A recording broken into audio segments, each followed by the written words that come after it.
Hi, എല്ലാവർക്കും നമസ്കാരം.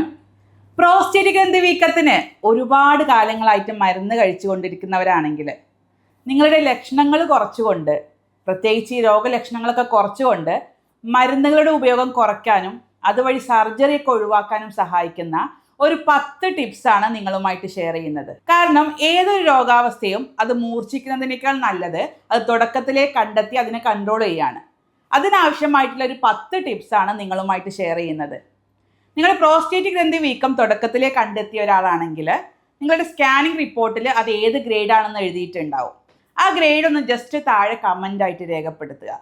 അല്ലെങ്കിൽ എത്രത്തോളം സൈസ് ഉണ്ട് ഈ പ്രോസ്റ്റേറ്റ് ഗ്രന്ഥി എന്നുള്ളത് താഴെ ജസ്റ്റ് ഒന്ന് കമൻ്റായിട്ട് രേഖപ്പെടുത്തി കഴിഞ്ഞാൽ നമുക്ക് അതിനനുസരിച്ചുള്ള കാര്യങ്ങൾ നിങ്ങൾക്ക് വാട്സപ്പിലൂടെ പറഞ്ഞു തരാൻ കഴിയുന്നതാണ്. പ്രോസ്റ്റേറ്റ് ഗ്രന്ഥി വീക്കം കൊണ്ട് ബുദ്ധിമുട്ടുന്നവരും അതുപോലെ തന്നെ മരുന്നുകൾ ഒരുപാട് കാലം കഴിക്കുന്നവരുമാണെങ്കിൽ ഈ വീഡിയോ മുഴുവനായിട്ടൊന്ന് കാണാൻ ശ്രദ്ധിക്കുക. പ്രോസ്റ്റേറ്റ് ഗ്രന്ഥി വീക്കം കൊണ്ട് ബുദ്ധിമുട്ടുന്ന മറ്റാളുകൾക്കും കൂടി ഈ വീഡിയോ ഷെയർ ചെയ്യാനും കൂടെ ശ്രദ്ധിക്കുക. ഞാൻ doctor Shahala CH, doctor Basil Somiya hospital, Pandikkad, Malappuram ജില്ല.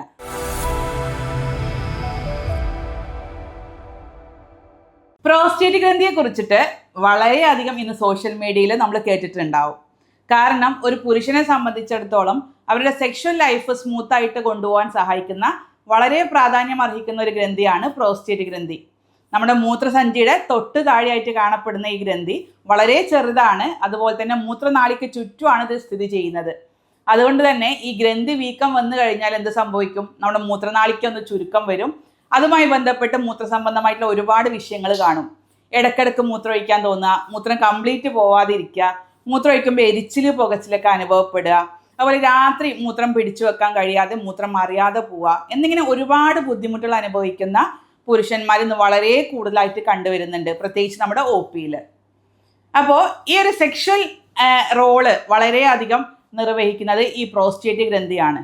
അതുകൊണ്ട് തന്നെ ഏറ്റവും പ്രധാനപ്പെട്ട ടിപ്പ്, പ്രത്യേകിച്ച് ഈ പ്രോസ്റ്റേറ്റ് വീക്കമുള്ള ആളുകൾക്ക് നമ്മൾ പറഞ്ഞു കൊടുക്കുന്ന ഏറ്റവും പ്രധാനപ്പെട്ട ഒരു ടിപ്പ് അവരുടെ സെക്ഷൽ ആക്ടിവിറ്റിയെ കുറിച്ച് തന്നെയാണ്. സെക്ഷലി ആക്റ്റീവ് ആയിരിക്കുക എന്നുള്ളത് ഇത്തരം ആളുകൾക്ക് വളരെ പ്രാധാന്യമുള്ളതാണ്. കാരണം ഒരു 45, 50, 55 വയസ്സ് കഴിഞ്ഞ പല ആളുകളും പറയാറുള്ളത്, ഡോക്ടറെ ഈ മൂത്രസംബന്ധമായിട്ടുള്ള വിഷയങ്ങളൊക്കെ ഒന്ന് ക്ലിയർ ആയി കിട്ടിയാൽ മതി, പക്ഷേ സെക്സോ കാര്യങ്ങളോ യാതൊരു താല്പര്യം ഇല്ല എന്ന് പറയുന്ന ആൾക്കാരുണ്ട്. അപ്പോൾ ആ ഒരു പ്രവണത ഇതിൽ തികച്ചും നമുക്ക് സ്വീകരിക്കാൻ പറ്റാത്ത ഒന്നാണ്. കാരണം നമ്മൾ സെക്ഷലി ആക്റ്റീവ് ആയിരിക്കുമ്പോൾ, പ്രത്യേകിച്ച് സ്ഖലനമൊക്കെ ഇടയ്ക്കിടയ്ക്ക് നടക്കുന്ന ആളുകളാണെങ്കിൽ അവർക്ക് ആ സ്ഖലനം വഴി ഒരുപാട് ഹാംഫുൾ ആയിട്ടുള്ള, പ്രത്യേകിച്ച് ദോഷകരമായിട്ടുള്ള ഒരുപാട് കാര്യങ്ങൾ നമ്മുടെ പ്രോസ്റ്റേറ്റ് ഗ്രന്ഥിയിൽ നിന്നും ശരീരത്തിൽ നിന്നൊക്കെ ഒരുപാട് കാര്യങ്ങൾ പുറത്തേക്ക് തള്ളിക്കളയാൻ സഹായിക്കുന്ന ഒന്നാണ് ഈ സ്ഖലനം അഥവാ ഇജാക്കുലേഷൻ എന്ന് പറയുന്നത്. അപ്പോൾ സ്ഖലനം തീരെ നടക്കാത്ത ആളുകളിൽ ഈ പ്രോസ്റ്റേറ്റ് നീർക്കെട്ടും ഗ്രന്ഥി വീക്കൊക്കെ ഒരുപാട് കണ്ടുവരുന്നുണ്ട്, പ്രത്യേകിച്ച് OP-യിലൊക്കെ. നമ്മൾ ഹിസ്റ്ററി എടുക്കുന്ന സമയത്ത് ഇത്തരം കാര്യങ്ങൾ ചോദിക്കുമ്പോൾ നമ്മൾ ഇത്തരം സെക്ഷൽ ആക്ടിവിറ്റി കുറഞ്ഞിട്ടുള്ള ആൾക്കാർക്ക്, അതായത് ഇജാക്കുലേഷൻ അല്ലെങ്കിൽ സ്ഖലനം കുറവുള്ള ആളുകൾക്കാണ് കൂടുതലായിട്ട് ഇത്തരം ബുദ്ധിമുട്ടുകൾ കണ്ടുവരുന്നത്. അപ്പോൾ നമ്മൾ അവരോട് കൃത്യമായിട്ട് പറഞ്ഞു കൊടുക്കുന്ന ഒരു ടിപ്പാണ്, നിങ്ങൾ ഫ്രീക്വൻ്റ് ആയിട്ട്, അത് ഇടയ്ക്കിടയ്ക്ക് ഇജാക്കുലേഷൻ നടത്തണം, അതായത് സ്ഖലനം സംഭവിക്കണം എന്നുള്ള കാര്യം പ്രത്യേകം പറഞ്ഞു കൊടുക്കാറുണ്ട്. അതിലൂടെ നമുക്ക് ഒരുപാട് ദോഷകരമായിട്ടുള്ള ഒരുപാട് കാര്യങ്ങൾ, പ്രത്യേകിച്ച് നീർക്കെട്ടുണ്ടാക്കുന്ന കാര്യങ്ങൾ, അതുപോലെ ക്യാൻസറസ് ആയിട്ടുള്ള കാര്യങ്ങളൊക്കെ ഒരുപാട് ശരീരത്തിന് പുറത്തേക്ക് എത്തിക്കാൻ അത് സഹായിക്കുന്നുണ്ട്.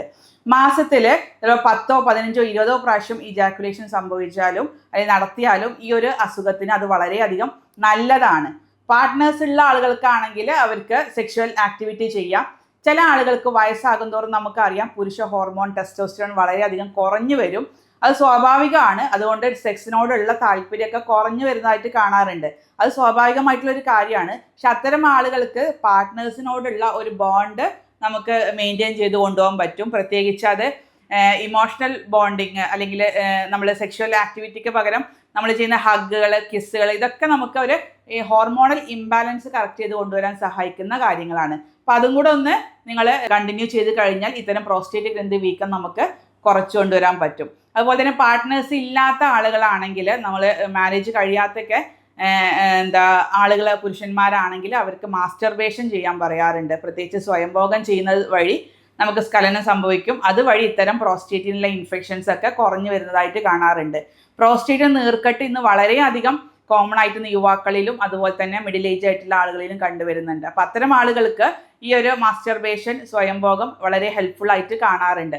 അപ്പോൾ ആവശ്യമായിട്ടുള്ള ഘട്ടങ്ങളിൽ സ്വയംഭോഗം അല്ലെങ്കിൽ മാസ്റ്റർബേഷനൊക്കെ നമ്മൾ വളരെ ഒരു ട്രീറ്റ്മെൻറ്റ് ചികിത്സാ രീതിയുടെ ഭാഗമായിട്ടും അഡ്വൈസ് ചെയ്ത് വരാറുണ്ട്. അതാണ് ഏറ്റവും പ്രധാനപ്പെട്ട ടിപ്പ്. ഇത്തരം ആളുകൾ, പ്രത്യേകിച്ച് കുറച്ച് പ്രായം ചെന്ന ആളുകൾ സെക്ഷലി ആക്റ്റീവ് ആയിരിക്കുക എന്നുള്ളതാണ് ഈ ഒരു അസുഖത്തിൻ്റെ കാര്യത്തിൽ ഏറ്റവും നമുക്ക് ഫസ്റ്റായിട്ട് പറഞ്ഞു കൊടുക്കാനുള്ള ഒരു ടിപ്പ്.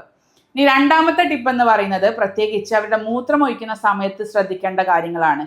അതിൽ ഏറ്റവും പ്രധാനപ്പെട്ട ഒരു ടെക്നിക്കാണ് ഡബിൾ വോയിഡിങ് ടെക്നിക്ക്. അതായത് നമ്മൾ മൂത്രം ഒഴിച്ചതിന് ശേഷം ഒരു 30 സെക്കൻഡ് മുതൽ 1 മിനിറ്റ് വരെ ഒന്നും കൂടെ വെയിറ്റ് ചെയ്യുക. അപ്പോൾ ബാക്കിയുള്ള മൂത്രം കൂടെ ഒന്നും കൂടെ കംപ്ലീറ്റ് ആയിട്ട് പോകാൻ അത് വളരെയധികം സഹായിക്കുന്നുണ്ട്. ഈ രീതിയിലൂടെ പ്രാക്ടീസ് ചെയ്യുമ്പോൾ എന്ത് സംഭവിക്കും, നമുക്ക് മൂത്രം കെട്ടിക്കിടക്കുന്നതൊക്കെ ഒഴിവാക്കാനും അതുവഴി വരുന്ന ഇടക്കിടക്ക് വരുന്ന ഇൻഫെക്ഷൻസ്, പ്രത്യേകിച്ച് നമ്മുടെ മൂത്രസഞ്ചിക്കകത്ത് വരുന്ന ഇൻഫെക്ഷൻസും പ്രോസ്റ്റേറ്റ് ഗ്രന്ഥിക്ക് വരുന്ന നീർക്കെട്ടൊക്കെ ഒഴിവാക്കാനും സഹായിക്കുന്നുണ്ട്. ഇത് പ്രാക്ടീസ് ചെയ്യാനും കൂടെ നമ്മൾ എല്ലാ പേഷ്യൻസിനോടും പറയാറുണ്ട്. മൂന്നാമത്തെ ഒരു ടിപ്പ് എന്ന് പറയുന്നത്, നമ്മൾ മൂത്രമൊഴിക്കുന്ന സമയത്ത് പലപ്പോഴും പല ആളുകളും നിന്നിട്ടാണ് മൂത്രമൊഴിക്കുക. നിൽക്കുമ്പോൾ പലർക്കും കൂടുതലായിട്ട് പോകുന്നതായിട്ട് തോന്നും. പക്ഷേ നമ്മൾ സയൻറ്റിഫിക്കലി അല്ലെങ്കിൽ മെഡിക്കൽ എവിഡൻസിൽ പറയുന്നത് ഇരുന്ന് മൂത്രമൊഴിക്കുമ്പോഴാണ് കൂടുതലായിട്ട് മൂത്രം പോവുക. അപ്പോൾ ഇത്തരം ആളുകൾ ഇരുന്ന് മൂത്രമൊഴിക്കാൻ ശ്രദ്ധിക്കുക. പല ആളുകളും ഇത് റിജക്റ്റ് ചെയ്യാറുണ്ട് പറയുമ്പോൾ. പക്ഷേ ഇത് പ്രാക്ടീസ് ചെയ്ത് കഴിഞ്ഞാൽ തുടക്കത്തിലൊരു ബുദ്ധിമുട്ടുണ്ടെങ്കിലും ഇത് പ്രാക്ടീസ് ചെയ്ത് കഴിഞ്ഞാൽ നമുക്ക് ഒരുപാട് ഇത്തരം ഇൻഫെക്ഷൻസ് ഒക്കെ കുറയ്ക്കാൻ സഹായിക്കുന്നുണ്ട്. മാത്രമല്ല നമ്മൾ പേഴ്സണൽ ഹൈജീൻ നോക്കുമ്പോഴും അതാണ് ഏറ്റവും നല്ലത്. ഇരുന്ന് മൂത്രമൊഴിക്കുന്നതാണ് നമ്മൾ ശുചിത്വം മെയിൻറ്റെയിൻ ചെയ്യാനൊക്കെ വളരെയധികം നല്ലത് ഇരുന്ന് മൂത്രമൊഴിക്കുന്നതാണ്. നെക്സ്റ്റ് ഒരു ടിപ്പ് എന്ന് പറയുന്നത്, നമ്മുടെ ഫൈബർ കണ്ടന്റ് ഉള്ള ഭക്ഷണങ്ങൾ, പ്രത്യേകിച്ച് നമ്മുടെ മലബന്ധം ഉള്ള ആളുകളാണെങ്കിൽ അത് ക്ലിയർ ചെയ്യാൻ നമ്മൾ ഫൈബർ കണ്ടന്റ് ഉള്ള നാരുകൾ അടങ്ങിയിട്ടുള്ള ഭക്ഷണങ്ങൾ ഒരുപാട് കഴിക്കുക. കാരണം മലബന്ധം ഉണ്ടായിക്കഴിഞ്ഞാൽ എന്ത് സംഭവിക്കും, നമ്മുടെ പ്രോസ്റ്റേറ്റിനും ബ്ലാഡറിനൊക്കെ പ്രഷർ വരും. അതുവഴി ലക്ഷണങ്ങളുടെ ഇൻറ്റൻസിറ്റി കൂടും. അപ്പോൾ അതുകൊണ്ട് ഫൈബർ കണ്ടന്റ് ഉള്ള നാരുകൾ അടങ്ങിയിട്ടുള്ള ഇലക്കറികൾ, പച്ചക്കറികൾ, നട്ട്സുകളൊക്കെ അല്ലെങ്കിൽ പയറുവർഗ്ഗങ്ങളൊക്കെ ധാരാളം ഇത്തരം ആളുകൾ കഴിക്കാൻ ശ്രദ്ധിക്കണം. എങ്കിലേ ശോധന ക്ലിയർ ആയിട്ട് നടക്കുകയുള്ളൂ, ആ പ്രഷർ കുറയുള്ളൂ. അത് വളരെയധികം പ്രധാനപ്പെട്ട ഒന്നാണ്. ഇനി അടുത്തൊരു ടിപ്പ്, ഇന്ന് വളരെ കോമൺ ആയിട്ട് ഒ പിയിൽ വരുന്ന എല്ലാ പ്രായം ചെന്ന ഉപ്പമാരും പറയുന്ന ഒരു കാര്യമാണ്, ഡോക്ടറെ കാപ്പിയും ചായ ഒഴിവാക്കാൻ കഴിയുന്നില്ല എന്നുള്ളത്. അതാണ് ഏറ്റവും വലിയ ഒരു അപകടമായിട്ടുള്ളത് ഈ ഒരു അസുഖത്തിൻ്റെ കേസിൽ. അപ്പോൾ സ്ട്രോങ് ആയിട്ടുള്ള ചായ, കാപ്പി, അത് സോഫ്റ്റ് ഡ്രിങ്ക്സ്, ആൽക്കഹോള്, ഇതൊക്കെ പൂർണ്ണമായി ഒഴിവാക്കാൻ പറ്റുമെന്നുണ്ടെങ്കിൽ അത് ഒഴിവാക്കുക. ഈ ചായക്കൊക്കെ അഡിക്റ്റ് ആയിട്ടുള്ള ആളുകളാണെങ്കിൽ 1 or 2 ചായ രാവിലെ മാത്രം ഉപയോഗിക്കാൻ ശ്രദ്ധിക്കുക. അപ്പോൾ ചായ അധികം ചെന്ന് കഴിഞ്ഞാലും ഇത്തരം വിഷയങ്ങൾ, പ്രത്യേകിച്ച് രാത്രി മൂത്രം അറിയാതെ പോകുന്ന അവസ്ഥയൊക്കെ കൂടാനുള്ള ചാൻസ് ഉണ്ട്. അതുപോലെ തന്നെയാണ് സ്മോക്കിങ്ങും, നമ്മുടെ ടൊബാക്കോ സ്മോക്കിങ്ങും പൂർണ്ണമായിട്ട് ഒഴിവാക്കാൻ ശ്രദ്ധിക്കുക. അത് ക്യാൻസറിലേക്ക് വഴിവെക്കാൻ ചാൻസ് ഉണ്ട്. അത് പൂർണ്ണമായിട്ട് ഒഴിവാക്കാൻ ശ്രദ്ധിക്കുക. അടുത്തൊരു ടിപ്പ് നമ്മൾ പറഞ്ഞു കൊടുക്കാറുള്ളത് നമ്മൾ വെള്ളത്തിൻ്റെ കാര്യമാണ്. നമ്മൾ വെള്ളം കുടിക്കുമ്പോൾ ഒരുപാട് അങ്ങ് വെള്ളം കുടിക്കാൻ പാടില്ല. ഇത്തരം രോഗികൾ ഒരു 1.5-2 ലിറ്റർ വെള്ളം ഡെയിലി കുടിക്കാം. പക്ഷേ അത് ദാഹത്തിനനുസരിച്ച് വേണം ഇത്തരം പേഷ്യൻസ് കുടിക്കാൻ. കുറച്ച് ഇടവേളയ്ക്ക് അനുസരിച്ച് കുറച്ച് ദാഹത്തിനനുസരിച്ച് വെള്ളം കുടിക്കുക. ഒരു ബോട്ടിൽ ഒന്നാകിയൊന്നും വെള്ളം കുടിക്കാൻ പാടില്ല കേട്ടോ. അപ്പോൾ നെക്സ്റ്റ് അടുത്തൊരു ടിപ്പ് ഇതുമായി ബന്ധപ്പെട്ടുള്ള വേറൊരു ടിപ്പും കൂടെയാണ്. കാരണം ഫ്ലൂയിഡ് ആയിട്ടുള്ള കാര്യങ്ങൾ, അത് വെള്ളം ആയിക്കോട്ടെ, കഞ്ഞി ആയിക്കോട്ടെ, ആഹാര പദാർത്ഥങ്ങളായിക്കോട്ടെ, ഫ്ലൂയിഡ് ആയിട്ടുള്ള പാനീയ രൂപത്തിലുള്ള ഭക്ഷണ പദാർത്ഥങ്ങളൊക്കെ 5 മണിക്ക് ശേഷം കുടിക്കാതിരിക്കുക. പ്രത്യേകിച്ച് വൈകുന്നേരത്തിന് ശേഷം ഇത്തരം രോഗികൾ ഇത്തരം പാനീയങ്ങൾ, ഫ്ലൂയിഡ് ആയിട്ടുള്ള ഭക്ഷണ പദാർത്ഥങ്ങൾ ഒഴിവാക്കി കഴിഞ്ഞാൽ നമുക്ക് മൂത്രത്തെ പിടിച്ചു നിർത്താനും രാത്രി അറിയാതെ മൂത്രം ഒഴിക്കുന്നതൊക്കെ ഒഴിവാക്കാനും സാധിക്കും. ഈ ടിപ്സുകളാണ് കൃത്യമായിട്ട് ഇത്തരം രോഗികൾ ശ്രദ്ധിക്കേണ്ട കാര്യങ്ങൾ. നെക്സ്റ്റ് ഒരു ടിപ്പ് നമ്മൾ പറഞ്ഞു കൊടുക്കാറുള്ളത് നമ്മൾ നാച്ചുറൽ ആയിട്ടുള്ള റെമഡീസ് ആണ്. അടുത്തൊരു ടിപ്പ് എന്ന് പറയുന്നത്, നമ്മൾ നാച്ചുറൽ ആയിട്ടുള്ള കുറച്ച് റെമഡീസ് ഉണ്ട്. നമുക്ക് ഈ പ്രോസ്റ്റേറ്റ് ഗ്രന്ഥി വീക്കത്തിൻ്റെ തോത് കുറക്കാനും, നമുക്ക് ഈ ഒരു ഹോർമോണൽ ഇംബാലൻസ്, ടെസ്റ്റോസ്റ്റിറോൺ എന്ന് പറയുന്ന ഒരു ഹോർമോണ് ഡൈഹൈഡ്രോ ടെസ്റ്റോസ്റ്റിറോൺ ആയി മാറുമ്പോഴാണ് ഇത്തരം ഗ്രന്ഥി വളർച്ച കൂടുന്നത്. അപ്പോൾ ആ ഒരു ഹോർമോണൽ ഇംബാലൻസ് കറക്റ്റ് ചെയ്യാൻ സഹായിക്കുന്ന കുറച്ച് നാച്ചുറൽ ആയിട്ടുള്ള കുറച്ച് റെമഡീസ് നമ്മൾ സജസ്റ്റ് ചെയ്ത് കൊടുക്കാറുണ്ട്. ചില ആളുകൾക്ക് തുടക്കത്തിലെ പ്രോസ്റ്റേറ്റ് ഗ്രന്ഥി വീക്കൊക്കെ തുടക്കത്തിലേ കണ്ടെത്തിയ ആളുകളാണെങ്കിൽ ഈ ഒരു നാച്ചുറൽ റെമഡീസ് കൊണ്ട് തന്നെ ഒരുപാട് മാറ്റങ്ങൾ പറയാറുണ്ട്. അതിൽ ഏറ്റവും പ്രധാനപ്പെട്ട ഒന്നാണ് സോപാമറ്റോ ക്യാപ്സ്യൂൾസ്. അതായത് നമ്മുടെ ഇന്ത്യയിലൊന്നും വളരാത്ത ഒരു ചെടിയാണ് സോപാമറ്റോ. അതിൽ നിന്ന് എക്സ്ട്രാക്ട് ചെയ്തെടുക്കുന്ന ഒരു ക്യാപ്സ്യൂളാണ് സോപാമറ്റോ. ഒരു ഹെർബൽ ക്യാപ്സ്യൂളാണ്. അത് നമുക്ക് 160 മില്ലിഗ്രാം ഡോസേജിൽ 2 ടാബ്ലറ്റ് 2 ക്യാപ്സ്യൂൾ ഡെയിലി കഴിക്കാവുന്നതാണ്. അതിൽ നമ്മൾ ശ്രദ്ധിക്കാനുള്ളത് കാർഡിയാക് മെഡിസിൻസ് എടുക്കുന്ന ആളുകൾ അത് ഉപയോഗിക്കാതിരിക്കുന്നതാണ് നല്ലത്. അല്ലാത്തവർക്ക് ഈ പ്രോസ്റ്റേറ്റ് ഗ്രന്ഥിയുടെ സൈസ് കുറക്കാനും നമ്മുടെ ഈ ഹോർമോൺ DHT ഡൈഹൈഡ്രോ ടെസ്റ്റോസ്റ്ററോൺ എന്നുള്ള ഹോർമോൺ കാരണമാണല്ലോ പ്രോസ്റ്റേറ്റ് ഗ്രന്ഥി വീങ്ങുന്നത്. അതിനൊക്കെ കുറക്കാൻ സഹായിക്കുന്ന ഒന്നും കൂടിയാണ് ഈ ഒരു ഹെർബൽ പ്രോഡക്റ്റ്. അത് വളരെയധികം നല്ലതാണ്. ഈ ഒരു സോപ്പാമറ്റോ ട്രീയിൽ നിന്നും, അതായത് ചെടിയിൽ നിന്നും നമ്മൾ പ്രിപ്പയർ ചെയ്യുന്ന ഒരു ഹോമിയോപ്പതിക് മരുന്നാണ് സബൽ സെറുലേറ്റ എന്നറിയപ്പെടുന്ന ഒരു മരുന്ന്. അത് വളരെ കോമൺ ആയിട്ട് നമ്മൾ ഈ പ്രോസ്റ്റേറ്റ് പ്രശ്നമുള്ളവർക്ക് നമ്മൾ പ്രിസ്ക്രൈബ് ചെയ്ത് കൊടുക്കാറുണ്ട്. അത് നമ്മൾ പല ഡോസിലാണ് ഉപയോഗിക്കുന്നത്. ഒരിക്കലും നിങ്ങളൊരു മെഡിക്കൽ ഷോപ്പ് പോയി സബൽ സെറുലേറ്റ വാങ്ങി കഴിച്ചതുകൊണ്ട് നിങ്ങൾക്ക് ഗ്രന്ഥി വീക്കം കുറയില്ല. കൃത്യമായിട്ട് ഡോക്ടറെ കണ്ടുകൊണ്ട് മാത്രം അതിനെ ഡോസും കാര്യങ്ങളൊക്കെ നിശ്ചയിച്ചുകൊണ്ട് വേണം ആ മരുന്നുകൾ ഉപയോഗിക്കാൻ. രണ്ടാമത്തെ ഒരു നാച്ചുറൽ റെമഡിയാണ് നമുക്ക് അതേപോലെ നെറ്റിൽ ക്യാപ്സ്യൂൾ റൂട്ട്. ഇതുപോലെ മറ്റൊരു ഹെർബാണ്, നമ്മൾ ഇന്ത്യയിലൊന്നും കാണപ്പെടാത്ത ഒരു ചെടിയാണ്.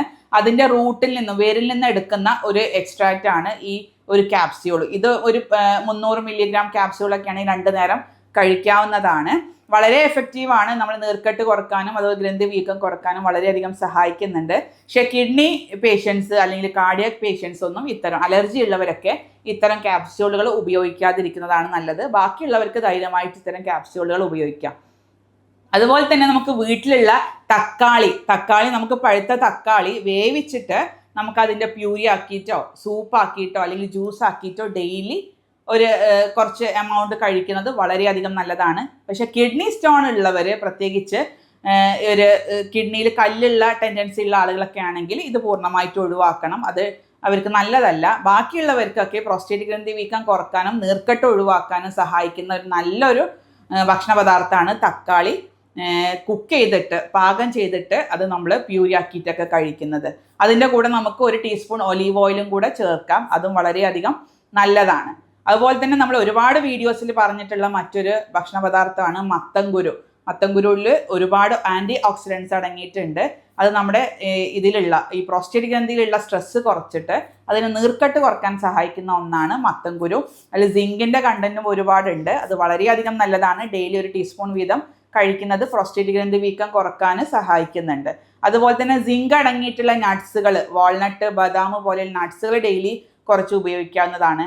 അതുപോലെ ഉറുമാമ്പഴം വളരെയധികം നല്ലതാണ്. അതുപോലെ ഗ്രീൻ ടീ, നമുക്ക് ചായക്ക് പകരം പ്രായം ചെന്ന ഉപ്പമാർക്കൊക്കെ ഉപയോഗിക്കാവുന്ന ഒന്നാണ് ഗ്രീൻ ടീ. അത് ഡെയിലി 1-2 ഗ്ലാസ് ഉപയോഗിക്കുന്നത് കൊണ്ട് യാതൊരു പ്രശ്നമില്ല. പക്ഷെ കടുപ്പം ചെന്ന ചായ, കാപ്പിയൊക്കെ പരമാവധി ഒഴിവാക്കാൻ ശ്രദ്ധിക്കുക. അല്ലെങ്കിൽ തീരെ ഒഴിവാക്കാൻ പറ്റാത്ത ആളുകളാണെങ്കിൽ 1-2 ഗ്ലാസ് പകൽ സമയം കുടിക്കാൻ ശ്രദ്ധിക്കുക. 5 മണിക്ക് ശേഷം തീരെ ഉപയോഗിക്കാതിരിക്കുക.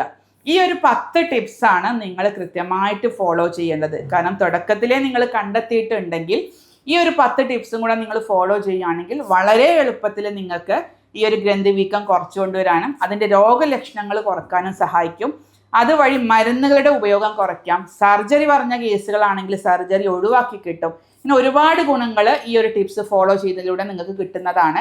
ഇതിനോടൊപ്പം നിങ്ങൾ ശ്രദ്ധിക്കേണ്ടത് നിങ്ങളുടെ ലൈഫ് സ്റ്റൈലിൽ, പ്രത്യേകിച്ച് ഇരുന്നുള്ള ജോലിയൊക്കെ കൂടുതലായിട്ട് ചെയ്യുന്ന ആളുകളാണെങ്കിൽ അതൊന്ന് ഇടയ്ക്ക് എണീറ്റ് ഇരുന്ന് അല്ലെങ്കിൽ നടക്കാനൊക്കെ ഒന്ന് പോവുക. അല്ലെങ്കിൽ രാവിലെ ഒരു അരമണിക്കൂർ എയറോബിക് എക്സസൈസുകൾ ചെയ്യാൻ ശ്രദ്ധിക്കുക. അതുപോലെ വെയിറ്റ് കൂടുന്ന ആളുകളാണെങ്കിൽ വെയിറ്റ് കുറക്കാനുള്ള ഒരു എക്സസൈസും അതുപോലെ ഡയറ്റ് ചാർട്ടും കൂടെ നിങ്ങൾ സ്വീകരിക്കുകയാണെങ്കിൽ വളരെ എഫക്റ്റീവായിട്ട് ഇത്തരം രോഗാവസ്ഥകളെ നമുക്ക് മറികടക്കാൻ പറ്റും. കാരണം ഇന്ന് ഈ രോഗം കൂടുതലായിട്ട് കണ്ടുവരുന്നത് യുവാക്കളിലാണ്. പ്രായം ചെന്ന ആളുകളിൽ വളരെ കോമൺ ആയിട്ട് സ്വാഭാവികമായിട്ട് കണ്ടുവരുന്നുണ്ട്. പക്ഷെ അതിലേറെ കൂടുതൽ ഇന്ന് കല്യാണം കഴിയാത്ത അല്ലെങ്കിൽ മാരേജ് കഴിയാത്ത യുവാക്കളിൽ വരെ പ്രോസ്റ്റേറ്റ് ഇൻഫെക്ഷൻ കണ്ടുവരുന്നുണ്ട്. അപ്പോൾ ആ ഒരു സാഹചര്യത്തിൽ നമ്മുടെ ലൈഫ് സ്റ്റൈൽ, നമ്മുടെ ജീവിതശൈലി മോഡിഫിക്കേഷൻ വളരെ പ്രധാനമാണ്. അത് കൃത്യമായിട്ട് ശ്രദ്ധിക്കുക. അപ്പോൾ തുടക്കത്തിൽ കണ്ടുപിടിച്ച ആളുകൾക്ക് ഇത് വളരെ ഹെൽപ്ഫുൾ ആവും. നിങ്ങളുടെ ഗ്രന്ഥി വീക്കത്തിൻ്റെ സൈസും അതുപോലെ തന്നെ അത് ഏത് ഗ്രേഡാന്നൊക്കെ ജസ്റ്റ് നിങ്ങൾ താഴെ നിന്ന് കമൻ്റ് ആക്കി രേഖപ്പെടുത്തി കഴിഞ്ഞാൽ നമുക്ക് അതിനനുസരിച്ച് വാട്സപ്പിലൂടെ നിങ്ങൾക്ക് കാര്യങ്ങൾ പറഞ്ഞു തരാൻ കഴിയും. അതുപോലെ തന്നെ നമ്മൾ ഇത്തരം കേസുകളിൽ ഹോമിയോപ്പതിക്കലി ഒരുപാട് നല്ല ട്രീറ്റ്മെൻറ്റ് നമ്മൾ ചെയ്തു വരുന്നുണ്ട്. ജർമ്മൻ മരുന്നുകൾ വെച്ച് ഒരു യൂറോപ്യൻ നിർമ്മിത സോഫ്റ്റ്വെയറിൻ്റെയൊക്കെ സഹായത്തോടെ നമ്മൾ കൃത്യമായിട്ട് രോഗനിർണയം നടത്തും. അതിനനുസരിച്ചുള്ള മരുന്നുകളായിരിക്കും നമ്മൾ രോഗികൾക്ക് കൊടുക്കുന്നത്. ഒരിക്കലും ഒരു മെഡിക്കൽ ഷോപ്പ് പോയി സബൽ സെറുലേറ്റ് വാങ്ങി കഴിച്ചത് കൊണ്ട് മാത്രം നമുക്ക് പ്രോസ്റ്റേറ്റ് ഗ്രന്ഥി വീക്കം കുറക്കാൻ കഴിയില്ല. കൃത്യമായിട്ട് ഡോസേജും അതിൻ്റെ ഫ്രീക്വൻസി, റിപ്പീറ്റേഷനൊക്കെ ഡോക്ടർ വേണം നിശ്ചയിക്കാൻ. അതിനനുസരിച്ച് വേണം നമുക്ക് ട്രീറ്റ്മെൻറ്റ് കൊടുക്കാനും. നേരിട്ട് വരാൻ ബുദ്ധിമുട്ടുള്ള ആളുകളാണെങ്കിൽ നിങ്ങൾക്ക് ഫോൺ വഴി പരിശോധിച്ച് ഓൺലൈൻ കൺസൾട്ടേഷൻ സംവിധാനം വഴി പരിശോധിച്ച് അതിനനുസരിച്ച് മരുന്നുകൾ വീട്ടിലെത്തിച്ചു കൊടുക്കുന്ന ഓൺലൈൻ സംവിധാനം ആവശ്യമാണെങ്കിൽ താഴെ ജസ്റ്റ് ഒന്ന് നിങ്ങൾ ഓൺലൈൻ ട്രീറ്റ്മെൻറ്റ് എന്ന് ജസ്റ്റ് ഒന്ന് കമൻ്റ് ആയിട്ട് രേഖപ്പെടുത്തുക. ഇതുമായി ബന്ധപ്പെട്ട സംശയങ്ങൾക്കാണെങ്കിൽ നിങ്ങൾക്ക് താഴെ കാണുന്ന വാട്സപ്പ് നമ്പർ കാണുന്നുണ്ട്, അതിൽ ബന്ധപ്പെടാൻ പറ്റും. സ്നേഹത്തോടെ doctor Shahala CH, doctor Basil Somiya hospital, Pandikkad.